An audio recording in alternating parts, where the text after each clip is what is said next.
안녕하세요, 원장님. 네, 안녕하세요. 원장님, 백내장은 나이가 들면 대부분이 생기는 질환인가요? 예, 뭐 시기의 차이는 있지만 모든 사람들이 젊을 때보다는 수정체는 조금씩 흐려질 수밖에 없어요. 연령 관련 변화라고 해야지 이건 질병이라고 얘기하기는 조금 어려운 경향이 있습니다. 오늘은 백내장에 사용하는 안약이 있다고 해서 그 안약 관련해서 여쭤보고 싶어서요. 잘 알고 계신가요? 사실은 저는 지금은 이제 백내장 예방약을 환자들한테 권하진 않아요. 백내장 예방 효과가 기대가 되긴 하지만 그 효과가 사실은 그렇게 크지 않고, 그리고 예방약이라는 거에서 알 수 있겠지만 기존에 이제 생긴 백내장이 약을 쓴다고 좋아지는 건 아니거든요. 이미 생긴 백내장은 되돌이킬 수는 없고 진행성 질환을 속도를 좀 늦추는 효과를 기대를 하고 사용하는 약물이라 그 효과가 크지 않다는 것과 결국은 그냥 경과 관찰을 하다가 환자분이 시각적으로 좀 불편을 많이 느낄 때 그때 수술로 치료를 하는 게 궁극적인 치료이기 때문에 그런 의미에서 보면 약제가 가지는 그런 효과는 뭐랄까 크게 뭐 와닿지가 않는다고 할까요? 제가 전공의를 하던 90년대 그때 사용하던 그 약이 여전히 지금도 사용되고 있거든요. 약제는 계속 개발되고 개선되고 그러기 마련인데 30년 전, 40년 전과 동일한 약제를 쓰고 있다는 것만 봐도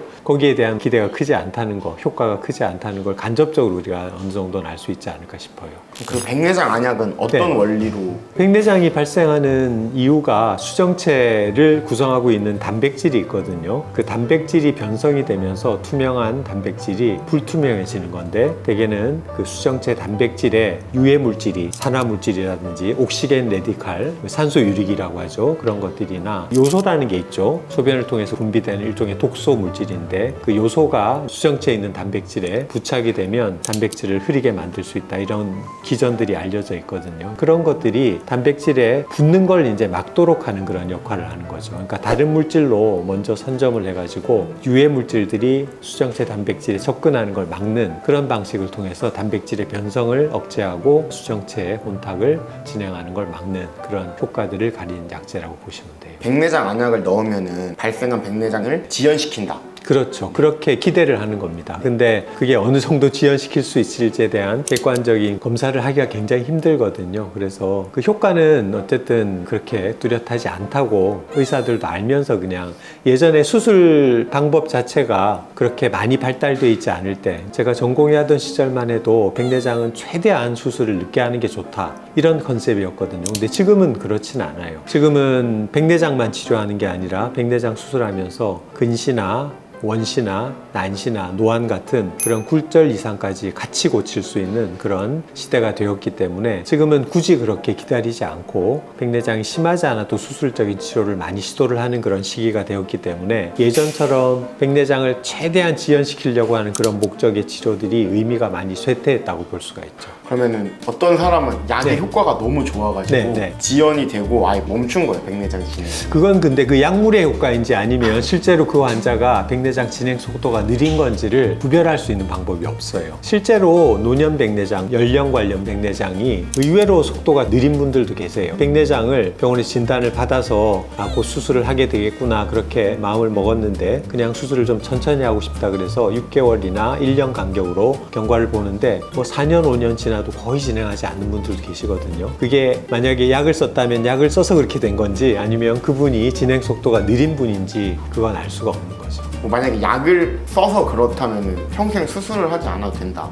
뭐 이렇게. 뭐 그런 경우도 있을 수 있죠. 근데 원칙적으로는 어쨌든 연령이 증가하면 눈으로 보이는 그런 백내장의 진행은 없다고 하더라도 실제로는 조금씩은 수정체 핵이 더 단단해지고 피질도 혼탁해지고 그건 뭐 피할 수가 없는 현상이거든요. 뭐 그 정도가 의사가 뭐 보고 이걸 수술을 꼭 해야 된다 아니다가 아니라 환자분 당사자가 생활하는데 이 정도면 나는 내가 하는 일이나 생활하는데 불편이 없어요 그러면 얼마든지 미룰 수 있거든요. 그래서 그렇게 미루다가 보면 그냥 수술을 하지 않고 돌아가시는 분들도 꽤 있으신 거죠. 백내장은 누구나 다 살면서 한 번은 해야 되는 수술이다 라고 저는 설명은 드리지만 그럼에도 불구하고 좀 수술에 대해서 좀 두려움이 있거나 아주 민감하지 않아서 그 정도의 시력, 약간 나빠진 시력으로 생활에 불편이 없다면 계속 미루고 그냥 그렇게 지내시는 분들도 꽤 있다, 그렇게 이해하시면 될 것 같아요.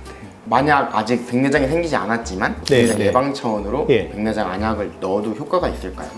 그거는 별로 권하고 싶지는 않습니다. 일단 효과가 그렇게 크지 않고 뭐 안약이라는 건 어떤 약도 그렇지만 부작용도 같이 동반이 되거든요. 그래서 굳이 백내장 예방 안약을 넣는 것보다는 선캡 같은 거나 아니면 선글라스 잘 껴서 자외선 차단 잘 하시고 금연할 수 있으면 금연하시고 음식 섭취 같은 것들 너무 이렇게 자극적인 음식들 섭취하지 말고 그리고 눈 비비는 거 조심하시고 당뇨 걸리지 않게 조심하시고 이렇게 관리하시면 백내장이 그렇게 나이가 일찍 오는 경우들은 많지는 않거든요. 그래서 눈 관리, 눈 건강 관리의 기본 수칙들을 지키는 게 더 안전한 방법이지 굳이 안약을 써서 백내장을 예방한다. 그럴 필요까지는 없지 않을까 싶습니다.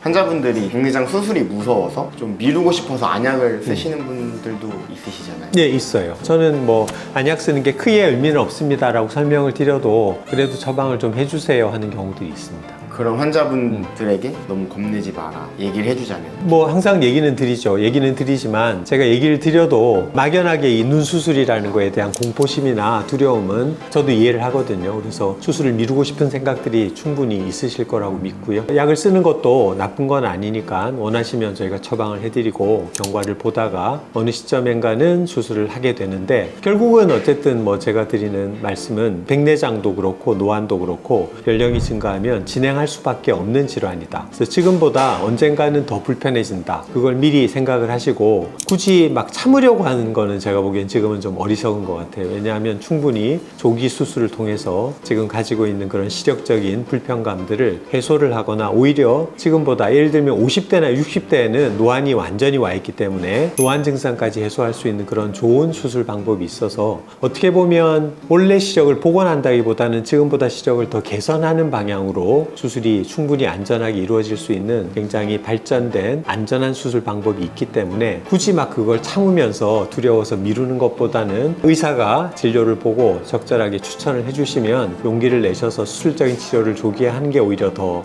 장기적으로 보자면 편하지 않을까 그런 생각이 드네요. 네.